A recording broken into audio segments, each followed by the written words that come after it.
મને એક વાત નહીં સમજાતી કે ભગવાને 4 આંગળા આલ્યા છે અને એક અંગૂઠો આપ્યો તો એની વચ્ચે આ જગ્યા છે માલી હશે. કામ કરવા હેડો ઉભા થઈને કામ કરવા માંડો.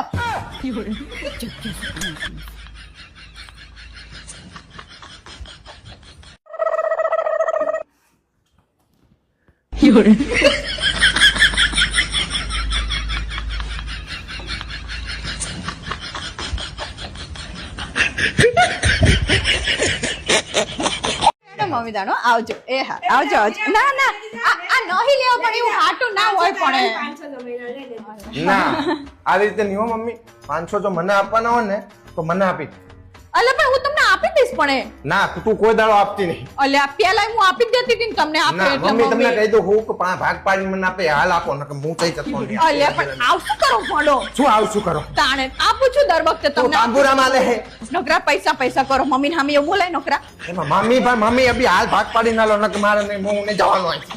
તમે તો ખબર હાવ ઇજ્જત કાઢી કરો જો ઇજ્જત યાર તું આલતી નહીં ઘરે જઈને પછી તારા પેલા કબાટમાં ઘાલ દે પૈસા જાણે માગીએ તો કે માં ના મારે તો વપરાઈ ગયા નામ છે ને તેમ અરે ફોડો તમે તો બોને પકડો પકડો હોશિયારી મારે હા રેડો મમ્મી આઈ ગયો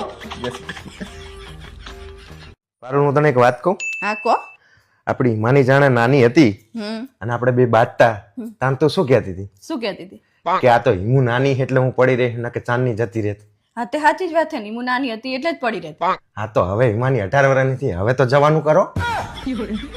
હવે તો પીછો છોડો મારો. હે ભગવાન આ વખતે કંઈક એવું કરો કે આ વખતની જિલ્લા પંચાયતની ચૂંટણીની ટિકિટ છે ને મને મળી જાય. હે વત્સ, તને ચૂંટણીની ટિકિટ મળી જાય એવું તો કરી દઉં, પણ તું રહેવા દે તો સારું છે. શેમ ભગવાન શેમ આવું બોલો છો તમે? બેટા જો તું ચૂંટણીમાં ઊભો રહીશ ને તો જિલ્લાના લોકો તો છોડ, તને તારા ઘરના સભ્યો જ વોટ નહીં આપે.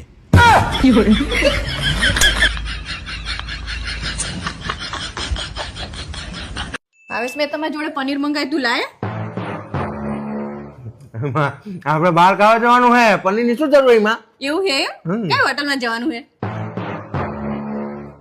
ઈ હોટલ તું નક્કી કરી જશું આપણે. એટલે ના ના તમે કોને ફોડો તું કે એમાં જ જશું આપણે બોલ. એવું એમ તો આનંદમાં જઈએ આપણે. હા ઓકે.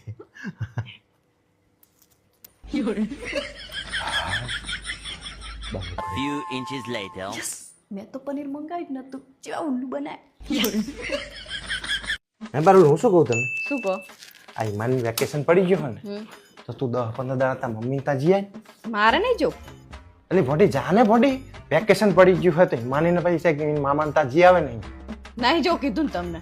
એટલે તા મમ્મીએ તને યાદ કરતી છે તું કેટલા દાડા જઈ નહીં તા અહીંયા. હા તે શું થઈ ગયું તે? પણ જાને તને મારી ચિંતા થાય છે કે આ માનું શું થાય આ ખાસે ચા પીસે ચા એવી ચિંતા થાય તને? ના હવે તો હું અહીંયા જાઉં ને તો મારે બધું કામ કરવું પડે અને અહીંયા રહું ને તો મારે તૈયાર માલે ખાવા મળે.